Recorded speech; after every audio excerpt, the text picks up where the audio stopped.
समुंदर के सामने उठने वाली लहरों के सामने एक गुरुजी का बड़ा ही अद्भुत आश्रम था। जितना अद्भुत आश्रम था उससे कहीं ज्यादा अद्भुत वहां रहने वाले गुरु थे। उस सन्यासी ने अपना पूरा जीवन ज्ञान और अध्यात्म के सामने रख दिया था। शाम के समय पास के ही कुछ युवक सन्यासी के कुछ उपदेश सुनने पहुंच जाते हैं। एक दिन शाम के समय उपदेश चल ही रहा था, तभी एक युवक ने गुरुजी से एक सवाल किया। उसने कहा, गुरुजी, मन बड़ा ही विचित्र है। मैं बार बार अपने मन से कहता हूं कि मैं इस गलती को नहीं करूंगा, लेकिन मैं बार बार उसी गलती को कर देता हूं। सोचता हूं कि अतीत में जो भी गलतियां मुझसे हुई हैं उसके लिए मैं पश्चाताप ना करूं, लेकिन मेरा मन हमेशा उस पीड़ा से भरा रहता है। आप कहते हैं कि ध्यान सब पीड़ा को मिटा देगा, लेकिन मैं रोज ध्यान करता हूं और मुझे उस ध्यान से कोई फायदा नहीं होता। ऐसा क्यों होता है? मैं करूं तो क्या करूं? कृपया करके मेरा मार्गदर्शन करें। सन्यासी ने सभी की समस्याओं को हल करते हुए ये कहना शुरू किया कि शुरुआती ध्यान सबसे ज्यादा कठिन होता है, क्योंकि शुरुआत के समय व्यक्ति को ध्यान करने में सबसे ज्यादा कठिनाई होती है। वो इधर उधर भागता है, दौड़ता है, अतीत की बातों को याद करता है, लेकिन ध्यान एक जगह पर लगा ही नहीं पाता। प्राचीन समय में जब भी कोई शिष्य गुरु के पास ध्यान लगाने के लिए आता था, तब वो गुरु उस शिष्य को ब्रह्म मुहूर्त में ध्यान लगाने के लिए कहते थे, क्योंकि ब्रह्म मुहूर्त सृजन का समय होता है। इस समय सारी प्रकृति एक नए दिन की शुरुआत करती है। पक्षी पेड़ों पर कलरव करने लगते हैं, मुर्गे बाग देने लग जाते हैं, कमल खिल उठता है और सारी प्रकृति एक सोमप्रिय से भर जाती है। प्राचीन शास्त्रों के अनुसार 24 घंटों को 30 मुहूर्तों में बांटा गया है। हर मुहूर्त 48 मिनट का होता है। ब्रह्म मुहूर्त की शुरुआत सूर्योदय से 1 घंटा 36 मिनट पहले हो जाती है। अलग अलग ऋतुओं में सूर्योदय का समय अलग अलग होता है। इसी प्रकार ब्रह्म मुहूर्त का समय भी अलग अलग ऋतुओं के अनुसार होता है। गर्मी के दिनों में यदि सूर्योदय 6 बजे हो रहा है तो ब्रह्म मुहूर्त की शुरुआत इस समय से 1 घंटा 36 मिनट पहले यानी कि 4:24 पर हो जाएगी। आसान भाषा में अगर बात करें तो 4 बजे से लेकर 6 बजे तक का समय ब्रह्म मुहूर्त का समय होता है। ये वो समय होता है जब मंदिर के पट खुल जाते हैं। ऋषि मुनि नदियों में स्नान के बाद ध्यान साधना में लीन हो जाते हैं।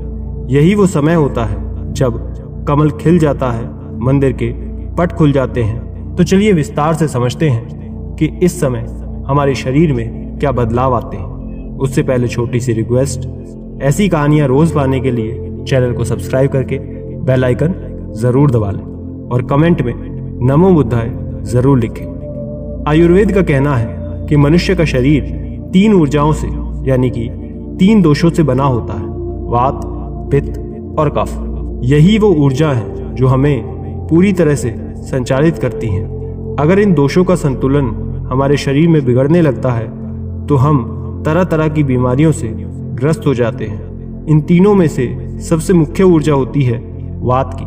वात का संतुलन बिगड़ने से हमारे शरीर में 80 प्रकार की बीमारियां पैदा होती हैं। पित्त का संतुलन बिगड़ने से 40 और कफ का संतुलन बिगड़ने से 20 तरह की बीमारियां होती हैं। इन तीनों दोषों में से वात सबसे ज्यादा सक्रिय सुबह के 2 बजे से लेकर 6 बजे तक रहता है। यानी ब्रह्म मुहूर्त से पहले उठने वाले लोगों का वात हमेशा संतुलन में रहता है और इसी वजह से उनका पेट अच्छे से साफ होता है। उन्हें कोई बीमारी नहीं होती। वो हमेशा ऊर्जा से भरे हुए रहते हैं। उनका मुख कमल की तरह खिला रहता है, चमकता रहता है, उसमें असीम सौंदर्य उत्पन्न हो जाता है। ब्रह्म मुहूर्त में उठने वाले लोग हमेशा आनंद में रहते हैं और किसी भी काम को वो लोग ध्यान बना लेते हैं। जो भी बुद्धिमान व्यक्ति होता है वो इस समय को व्यर्थ नहीं गंवाता। अष्टांग हृदय, जो कि आयुर्वेद की एक श्रृंखला है, उसमें ये लिखा हुआ है कि खुद को जानने के लिए सबसे योग्य मुहूर्त है, सबसे योग्य समय ब्रह्म मुहूर्त ही होता है। जो लोग ध्यान में गहरा उतरना चाहते हैं, खुद की खोज करना चाहते हैं, खुद को जानना चाहते हैं, उनके लिए ब्रह्म मुहूर्त का समय किसी वरदान से कम नहीं होता।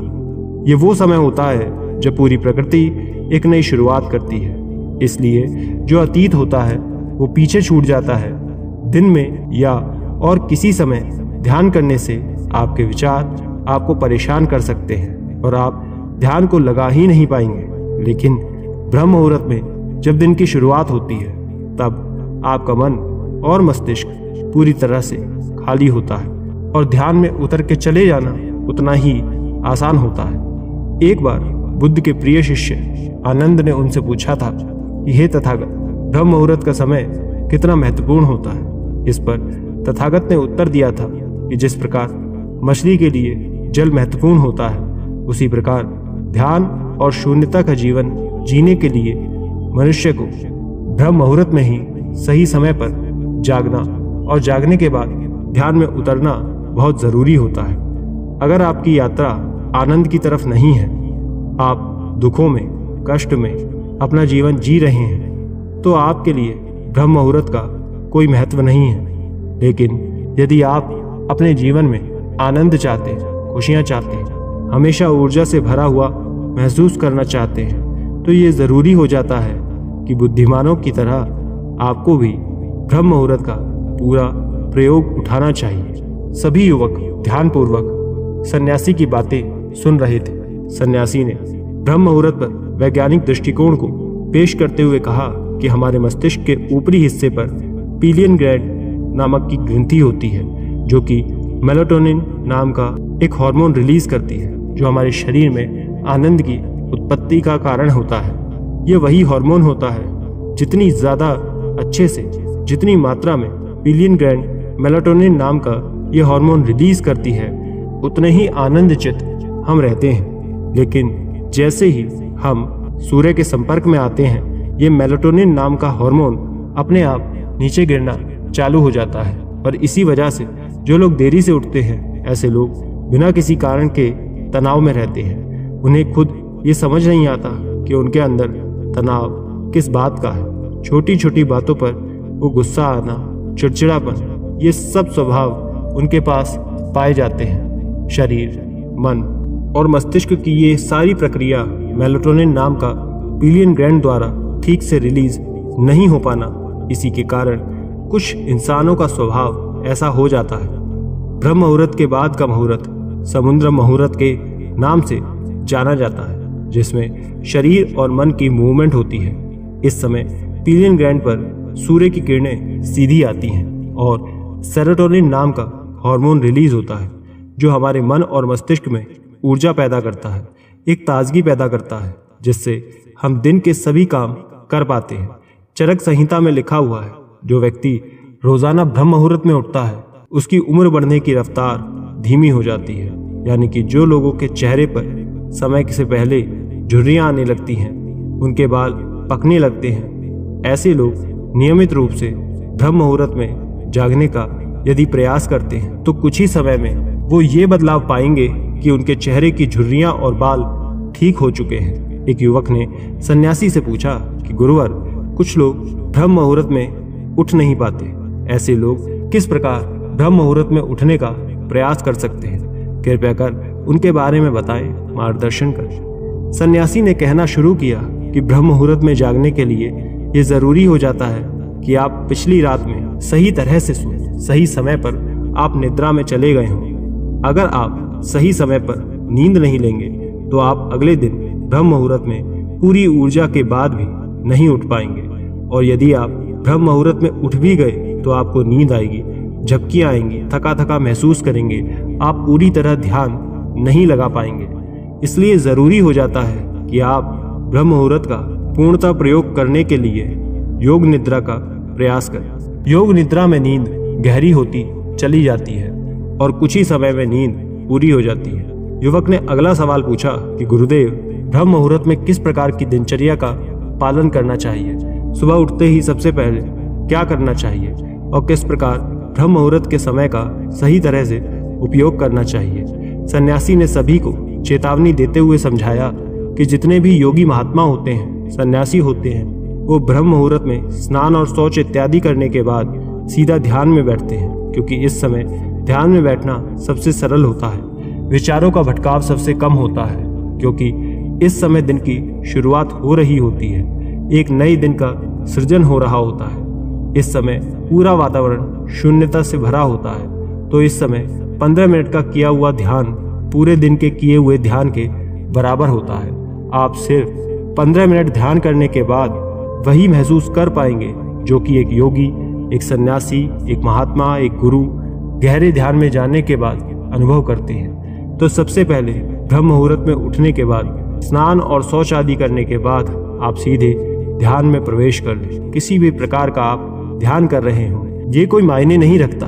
जिसका भी आप पालन करते हो उसका ब्रह्म मुहूर्त में उठते ही पालन करने का अभ्यास करें, और कुछ ही समय में आप स्वयं ये महसूस करेंगे कि आप कितने गहरे ध्यान को प्राप्त कर चुके हैं। आप इतने गहरे ध्यान को कभी अनुभव नहीं कर पाएंगे जितना गहरा ध्यान आप ब्रह्म मुहूर्त में अनुभव कर सकते हैं। जिन लोगों ने ध्यान की यात्रा की अभी शुरुआत ही की है, उनके लिए तो ब्रह्म मुहूर्त सबसे बड़ा वरदान साबित होगा।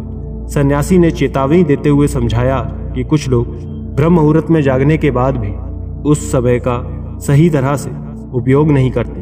कुछ लोग किसी से बात करने लगते हैं, तो कुछ लोग अपना मोबाइल फोन इस्तेमाल करने लगते हैं। लेकिन इस समय यदि आपका ध्यान करने के बाद टहलने का मन कर रहा है, तो आप अपनी चप्पल और जूते निकालकर हरी घास पर घूमें। इससे आपकी त्वचा और आंखों को बहुत ज्यादा लाभ मिलेगा। ध्यान और योगासन करने के बाद एक व्यक्ति को शारीरिक अभ्यास ब्रह्म मुहूर्त में जरूर करना चाहिए, क्योंकि जब हमारे शरीर में ये समय पसीना निकलता है तो हमारे रक्त तक शुद्ध वायु यानी कि ऑक्सीजन पहुंचता है, जो हमारे रक्त संचार को बेहतर कर देता है और हमारे शरीर की सारी गंदगी बाहर आ जाती है। शारीरिक अभ्यास करने के बाद आप पूरे दिन चुस्त रहेंगे। आप बिल्कुल भी आलस महसूस नहीं करेंगे, थका थका महसूस नहीं करेंगे। आप जब भी किसी से मिलेंगे जिंदा दिली से मिलेंगे। लोग आपके पास बैठकर खुश हो जाएंगे। आप स्वयं ताजगी से भर उठेंगे। लोग आपसे बात करके मंत्रमुग्ध हो जाएंगे, और यही सफलता का सबसे बड़ा मंत्र होता है। जो लोग सुबह उठकर ध्यान और शारीरिक अभ्यास कर लेते हैं, वो जीवन में बड़ी से बड़ी उपलब्धियां हासिल कर सकते हैं। आखिर में सन्यासी ने सभी युवकों को समझाते हुए कहा कि ये ब्रह्म मुहूर्त का समय हमारे जीवन का सबसे कीमती समय होता है, इसलिए इस समय को दूसरे किसी भी गतिविधि में बर्बाद मत करो। तुम इसका अपनी आध्यात्मिक और मानसिक उन्नति के लिए बहुत अच्छे से इस्तेमाल कर सकते हो और इसका सदुपयोग कर सकते हो। उसके बाद सन्यासी सभी को प्रणाम करके वहां से प्रस्थान कर गए। आशा करते हैं कहानी जरूर समझ आई होगी। और भी ऐसी कहानियों के लिए चैनल को सब्सक्राइब करें और स्क्रीन पर दिखने वाली वीडियोस को एक बार जरूर देख लें। धन्यवाद।